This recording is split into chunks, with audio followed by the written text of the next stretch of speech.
انت قفلت الباب ده ضبه ومفتاح. اني باب. مفيش حد النهارده يقدر يعمل مسلسل عن الجن او عن فكره اللي عنده مثلا الملكات او ايوه القدرات دي ممكن يعملها بعدك.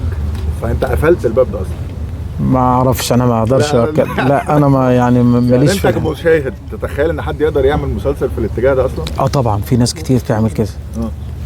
ليه لا يعني اصل ده لازم يعلي عليك قوي اصلا يا عم. لا خالص، انا ما افتكرش ان في حد يبقى هو انا اللي مسكت الحاجه لوحدي. لا انت خدت باب مفيش حد بينافسك وارد، بس ممكن لو جت فكره تانية مع حد تاني تبقى حاجه حلوه جدا. بالعكس يعني انت وفي عندنا احنا في عندنا اسباب للنجاح. يعني عندنا واحد زي الاستاذ فتحي عبد الوهاب ده جه اضاف لنا اضافه كبيره وانا سعيد ان اخويا وصديق عمري فتحي عبد الوهاب ودياب وحمزه طبعا نجومنا الاساسيين اللي انتوا كلكم عارفين، اللي بنوا المداح نجوم المسلسل.